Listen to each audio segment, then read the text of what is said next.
j'avais dans l'oreille, je suis née à Marrakech, donc j'ai vécu toute mon enfance, mon adolescence. J'avais dans l'oreille aussi bien les Gnawa que les Berbères, que l'Ala, que la musique moyen-orientale, Fayrouz, Abdelhalim Hafez, Kalsoum, mais aussi la radio française avec les Doors, avec les Rolling Stones, etc. Mais aussi Aretha Franklin et aussi Jacques Brel et Edith Piaf. Donc il y avait toutes ces...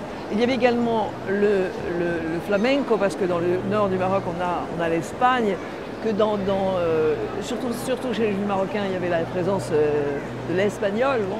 Donc toutes ces langues, le berbère, étaient présentes, et ça, je crois que ça m'a inscrite pour toujours dans ma façon d'aborder l'art en général.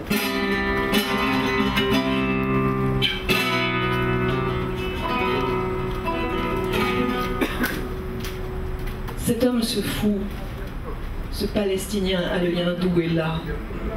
Cet homme, ce fou de Gaza. Pour ce soir, je présente un texte inédit, qui va sortir aux éditions La Différence en juin, et qui s'appelle Mouletta. Et le sous-titre de ce Mouletta, c'est Tauromachie maritime. Donc c'est comme l'idée de torer la mer. L'amour comme juridiction. La haine est là, diction, je ne peux pas l'ignorer, je ne peux pas ne pas la regarder, la voir 2 fois, la regarder, je ne peux pas. Et il y aura aussi 3 chansons inédites dans ce spectacle, avec Nadia Gerber à la guitare classique que vous avez écouté tout à l'heure. Et voilà, c'est un poème, un long poème. Je vous en donnerai des extraits, ça durera à peu près 45 minutes. Et il y aura une cape rouge qui figure la muleta. La muleta, vous savez ce que c'est? C'est la cape qu'utilise le toréador pour étourdir le taureau et pour faire ses passes. C'est cette danse. Mais moi, ce sera une danse sans mise à mort. Je pose l'amour pour loi et je suis là devant ces choses. Ce n'est pas n'importe quelle juridiction, c'est une juridiction précise qui s'invente à chaque pas.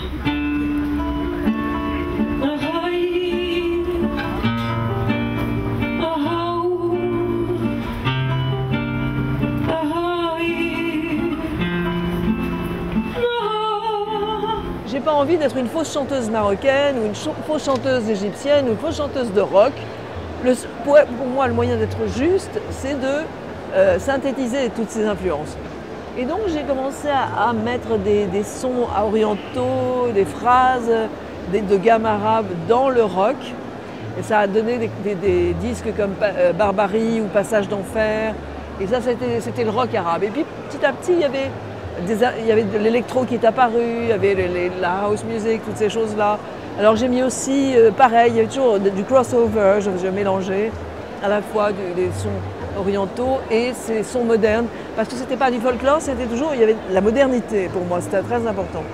À la fin,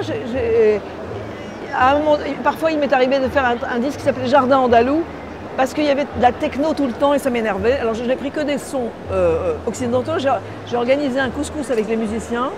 Alors il y en avait qui jouaient de la derbouka, d'autres qui jouaient du cajon, c'est une musique, l'autre la guitare flamenca, l'autre un violon arabe, etc.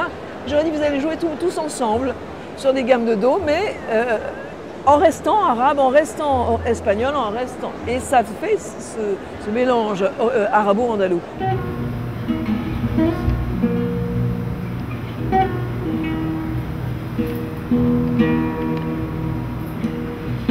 Dans l'été railleur, je ris de mauvais cœur,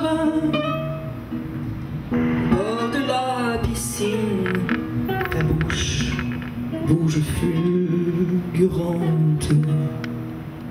Chaque fois qu'on me demande de venir au Maroc, je suis enchantée. C'est le retour à la maison, c'est le retour chez mes amis, chez des gens qui me comprennent tout de suite. J'ai même pas besoin de parler en fin de compte. Quand je commence à faire quelque chose, je me sens complètement entendue parce qu'il y a quand même cette culture commune, il y a ce même chemin, il y a cette tendresse marocaine, cette espèce de douceur marocaine.